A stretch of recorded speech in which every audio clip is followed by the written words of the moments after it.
제6장. 예수께서 거기를 떠나사 고향으로 가시니 제자들도 따르니라.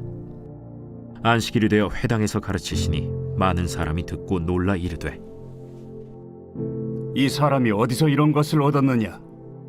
이 사람이 받은 지혜와 그 손으로 이루어지는 이런 권능이 어찌 됨이냐? 이 사람이 마리아의 아들 목수가 아니냐? 야고보와 요셉과 유다와 시몬의 형제가 아니냐? 그 누이들이 우리와 함께 여기 있지 아니하냐? 하고 예수를 배척한지라. 예수께서 그들에게 이르시되, 선지자가 자기 고향과 자기 친척과 자기 집 외에서는 존경을 받지 못함이 없느니라.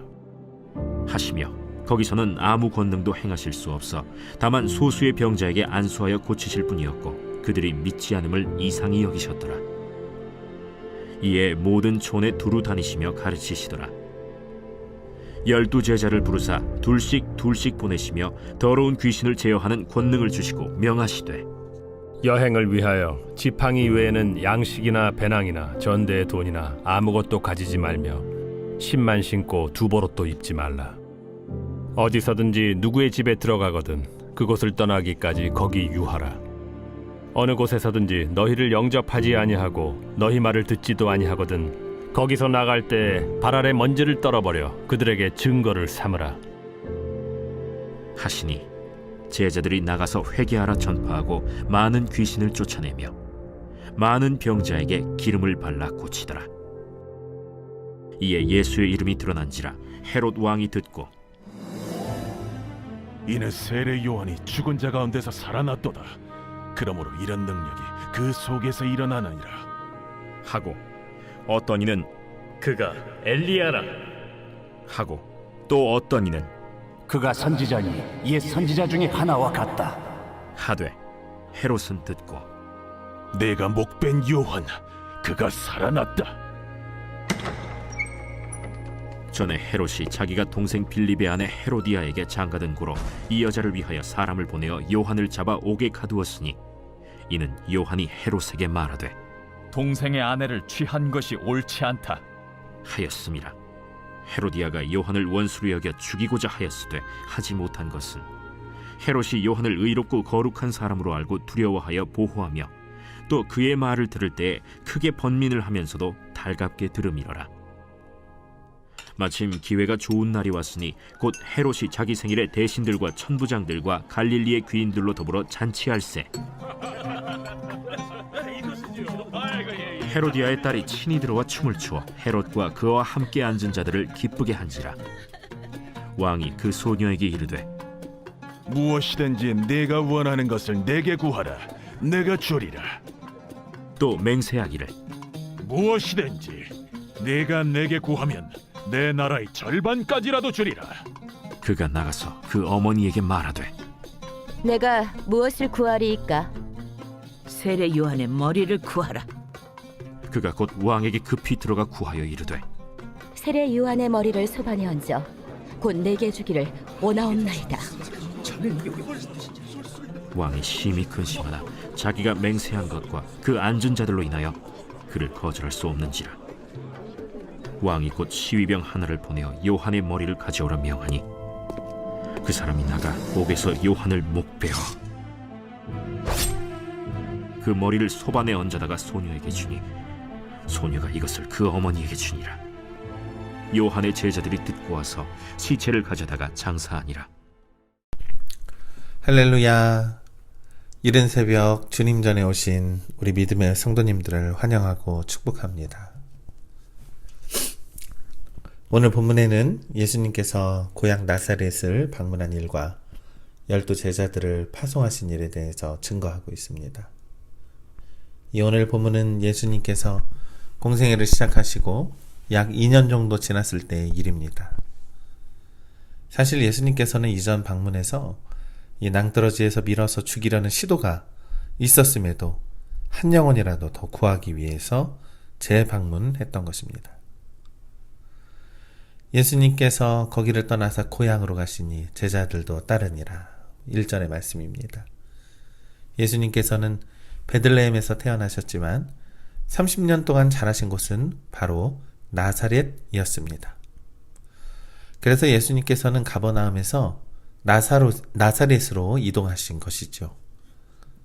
예수님께서 사역을 일시 중지하고 휴식의 시간을 갖기 위해서 고향을 찾으신 것이 아니라 거기에서 사역하기 위해서 들어가신 것입니다. 예수님께서 고향 나사렛으로 향하셨을 때에 제자들도 따랐습니다. 여러분, 여기에서 따르다의 문자적인 의미는 같은 길에 있다라는 것입니다. 예수님과 제자들의 바른 관계는 같은 길에 있는 것, 같은 길을 향해 가는 것, 바로 그것입니다. 사랑하는 우리 믿음의 성도 여러분, 주님의 길을 따라가시길 간절히 소망합니다. 주님께서 우리를 제자 삼은 이유가 무엇입니까?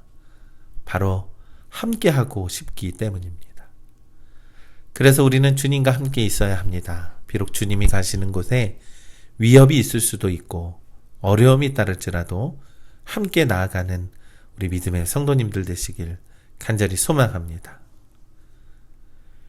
이제 회당에서 예수님이 강론을 할 때 많은 사람들이 그 가르침에 놀랐다라고 성경은 기록합니다. 이 놀람은 대단하다라는 것을 넘어서 충격적인 가르침이다라는 칭송의 표현이죠. 그때 사람들이 예수님의 가족에 대해서 언급을 합니다. 사람들이 생각하는 예수님은 마리아의 아들, 목수, 그리고 누구누구의 형제입니다. 여러분, 마리아의 아들은 굉장히 모욕적인 말입니다. 다르게 표현하면 아비 없는 자식과 비슷한 의미입니다. 당시 유대 사회에서 아버지가 일찍 세상을 떠났더라도 상대를 비하하는 경우가 아니면 어머니의 이름을 언급하며 그 아들이라고는 표현하지는 않습니다. 또한 예수님을 목수라고 했는데 마태복음에서는 목수의 아들이라고 표현을 합니다. 당시 목수라는 일은 배우지 못한 천한 사람들이 하는 일이었습니다. 사람들은 예수님을 편모스라에서 자라고 천한 목수 직업을 가진, 게다가 집안의 형제 자매는 많고 전혀 볼품없는 사람이라고 여겼기 때문에 배척했습니다. 예수님께서는 자신을 그렇게 대접하는 사람들에게 이렇게 말씀합니다. 4절의 말씀에 예수께서 그들에게 이르시되 선지자가 자기 고향과 자기 친척과 자기 집 외에서는 존경을 받지 못함이 없느니라 하시며, 이 사람들은 예수님을 잘 알고 있다고 생각하지만 그것이 예수님을 가장 잘 알지 못하게 되는 걸림돌이 된 것이죠. 어떤 사람에 대한 편견은 그 사람을 바르게 하는 걸림돌이 됩니다. 사람들이 흔히 말하기를 내가 그 사람을 잘 아는데 라고 합니다. 그런데 실제로 그 사람을 잘 알지 못하는 것이 사실이죠. 믿음의 성도 여러분, 반대로 우리는 예수님을 얼마나 알고 계십니까? 주님의 사랑이 얼마나 간절했는지 느끼고 계십니까? 우리가 예수 그리스도를 인격적으로 영접하고 나면 동일하게 고백하게 되는 것은 내가 예수 그리스도를 몰랐다라는 것이 가장 큰 죄다라는 것입니다. 사랑하는 우리 믿음의 성도 여러분, 우리 주님을 알아가시길 간절히 소망합니다.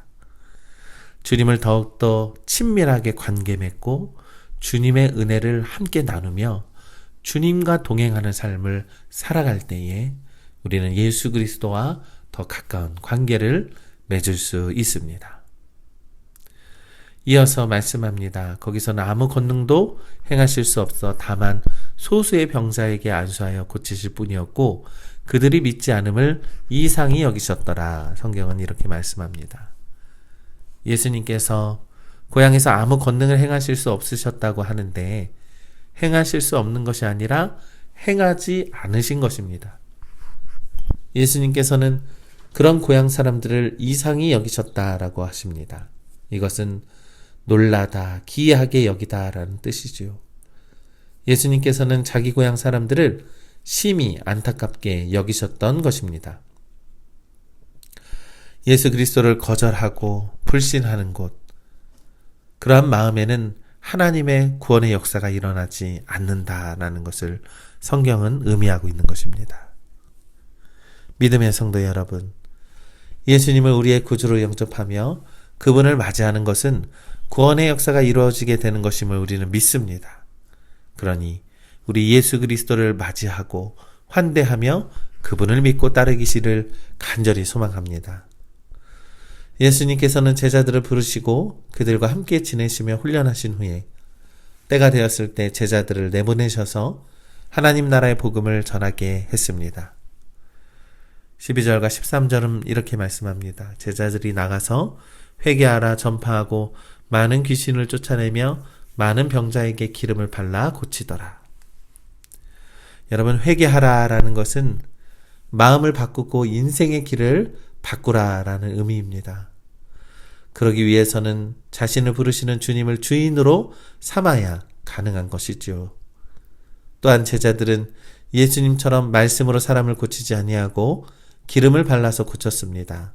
우리가 기도로 치유함을 받을 수도 있지만 약으로 치유함을 받을 수도 있는 것입니다.